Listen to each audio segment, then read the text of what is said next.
Ever since October 26th, the UCLA game, halftime to be specific, Marcus Mariota has worn a brace on his injured left knee.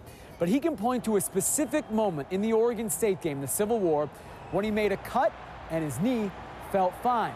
He says now he's completely healthy, and that brace that he wore for over a month is long gone.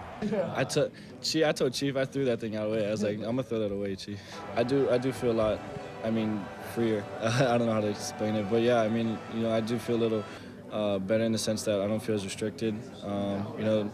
There is some things with the knee brace that, I felt, I couldn't really do. But now now that I've been practicing without it, I feel pretty good without it. Well, Marcus is healthy, he's ready to go.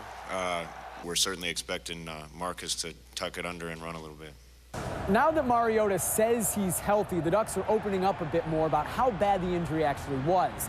Offensive coordinator Scott Frost said the 2 days before the Stanford game, Mariota couldn't even jog. Now, this Alamo Bowl is a homecoming for many Ducks, but none have been more vocal about their motivation to play Texas than wide receiver Josh Huff. Our Erik Elken with more on Huff's beef with the Longhorns. I'm going to do my best to make him regret the decision. I'm happy up here, and, I think I made the right choice in coming up here, but, I want him to, feel it. As soon as the Alamo Bowl matchup with Texas became official, it became personal for Josh Huff, who hasn't been shy in sharing his disdain of UT after not being offered a scholarship, and specifically his animosity toward offensive coordinator Major Applewhite. I'll go over to the sideline and shake Mac Brown's hand. I'm not too sure about Major, but Mac Brown, I'll definitely shake him. I give Major a heads up and, give him what's up or whatever, and that's about it. He was a guy in my area that I really liked because he wasn't on a great football team, but he played hard. He was a good competitor. I thought he was a good kid. I thought he was totally under the radar with just an offer from Utah. Brought him up, and we didn't have a place for him. That's a tough thing, I think, for a lot of kids to understand in the state. When you sign about 400 to 500 kids D1 scholarships a year, and you can only take 25, usually there's about 470 of them ticked off at you. It's apparent Applewhite's been paying attention to the headlines. Huff said he'll never forget being told by Applewhite that he wasn't good enough.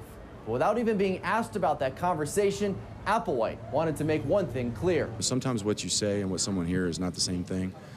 I can assure you of this. I've never told any recruit that he's not good enough to play at our school. I don't do that. That's not the way I do business. I may have told a young man, we don't have a scholarship number for you at this point, or there's some things that you need to handle on your end before we can recruit you. But as a 5'11", 5-flat quarterback, I'm not into telling people that they're not good enough. Major said he would never tell a player he wasn't good enough. I guess the story everybody's got their own version. Yeah, everybody got their own version, and that's all I'm going to leave it at right now. Huff has thrown up the horns after scoring touchdowns in the past, but admitted that could be misinterpreted if he did so on Monday. I asked him if he's come up with an alternative if he finds the end zone in the Alamo Bowl. He said he hasn't yet, but also didn't rule out still throwing up the horns. In San Antonio, I'm Erik Elken. Now back to you. Thanks, Eric. Some notes about potential replacements for Nick Aliotti at defensive coordinator. Longtime linebackers coach Dom Pelham deflected questions about his interest in the job.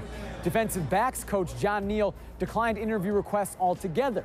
And I asked defensive lineman Ricky Havili-Hamuli who he thinks would be the right choice.